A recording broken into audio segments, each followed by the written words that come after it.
دین کی تبلیغ میں چلنے کا مزہ دیکھ اللہ کے رسول۔ اب تمہاری شادی ہونے والی ہیں تو آنے والی کو دیکھو نا کتنی بڑی قربانی کر کے آ رہی ہے، گھر، ماں باپ، بہن بھائی، سہیلیاں، ماحول، ہر چیز چھوڑ کے وہ آ رہی۔ تم آتے اس کو کڑاہی میں ڈال دو تو اس کا کیا حال ہوگا؟ اور جتنی کوئی مشین قیمتی ہوتی ہے اس کی ڈائی اس سے بھی قیمتی ہوتی ہے۔ ڈائی سانچہ انگریزی میں ڈائی کہتے ہیں، اردو میں سانچہ۔ مرسڈیز کا جو سانچہ ہے جس میں مرسڈیز ڈھلتی ہے وہ مرسڈیز سے زیادہ مہنگا ہوتا ہے۔ اس پہ کوئی ذرا بھی خراش آ جائے نا اس کو تبدیل کر دیتے ہیں، نیا لگاتے ہیں۔ یہ جو 2-3 سال ایک ہی ماڈل چلتا ہے کہ نیا ماڈل لانے کے لیے کروڑوں ڈالر پھر خرچ کرنے پڑتے ہیں کہ نئی ڈائی بنانی ہوتی ہے، نیا سانچہ بنانا ہوتا ہے، اس لیے 3 سال ایک ہی ماڈل چلتا ہے۔ تو دنیا کی سب سے قیمتی مشین انسان ہے جس کا سانچہ ماں ہے، جس کی ڈائی ماں ہے۔ مرسڈیز کے سانچے پر خراش پڑے تو بدل دیتے ہیں، اور ماں بن گئی ہے بچی اور اس کے پیٹ میں بچہ ہے، سسر اس کو ڈانٹ رہا ہے، ساس اس کو ڈانٹ رہی ہے، نندیں اس کو ڈانٹ رہی ہیں، دیور اس کو ڈانٹ رہے ہیں، خامد اس کو ڈانٹ رہا ہے، تو ڈائی اندر میں تو پرزے ہو گئی نا۔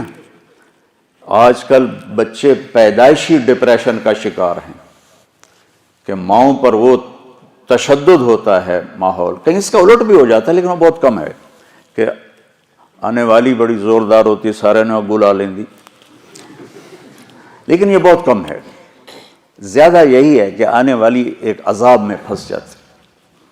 تو اس لیے میں نے کہا بیٹا ہمارا دین ہمیں کہتا ہے کہ لڑکا بھی گھر چھوڑے لڑکی بھی گھر چھوڑے اور اپنا الگ گھر بسائیں تاکہ 2 کے مسائل ہوں۔ اب جو بیچاری جاتی ہے وہ سارے گھر کی خدمت اس کے ذمہ ہو جاتی، ماں کی بھی کرے، ساس کی بھی کرے، سسر کی بھی کرے، اور خامند کی بھی کرے، خامند کی بہنوں کی بھی کرے، گھر کے برتن بھی صاف کرے، جھاڑو بھی دے، سارے کام اس کے ذمہ ہوتے۔ میں تمہیں پہلے بھی کئی دفعہ سنا چکا ہوں کہ اللہ تعالیٰ نے یہ ماحول کیسے آنکھوں پہ پٹی باندھ دیتا ہے، ٹھیک ہے؟ میری شادی ہوئی فیصل آباد، میرا گاؤں، اس وقت وہاں بجلی بھی نہیں تھی،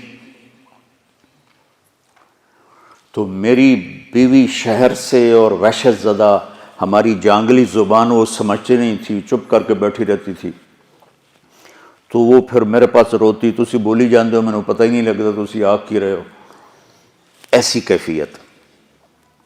اور اللہ نے آنکھ کھولی تو نوکر، کھانے والے الگ، پکانے والے، کھلانے والے الگ، پکانے والے الگ، سودا لانے والے الگ، حقہ بنانے والے الگ۔ حقے کا ایک مستقل نوکر ہوتا تھا جس کا کام تھا صبح حقہ تیار کر کے رکھنا اور پھر عصر کے بعد دوبارہ حقہ تازہ کر کے رکھنا۔ اس وقت حقے پر پوری مجلس لگا کرتی تھی۔ تو میں نے اپنی ماں کو کبھی نہیں دیکھا کہ میری ماں کو اچھا پکانا بھی نہیں آتا تھا اور روٹی گول نہیں بنا سکتی تھی چونکہ سارا کام تو نوکرانیاں کرتی تھیں، تو میری ماں کو کوکنگ نہیں آتی تھی اور نہ ہی کوئی روٹی پکانی آتی تھی۔ بطور عورت تھوڑا بہت وہ جانتی تھی لیکن چونکہ کام کرنے والیاں ہوتی تھیں تو ان کو بھی ضرورت نہیں پڑی۔ اب اس ماحول میں جرگا، پوری مجلس شورا بیٹھی ہے، پوری فیملی کی عورتیں اکٹھی ہیں اور گفتگو کیا ہو رہی ہے؟ تیری ماں تا چولہے تے سڑدی پئی ہوندی ہے تے بیگم تیری ٹھک تے پیڑے تے بیٹھی ہوندی، ٹھک تے منجی تے بیٹھی ہوندی۔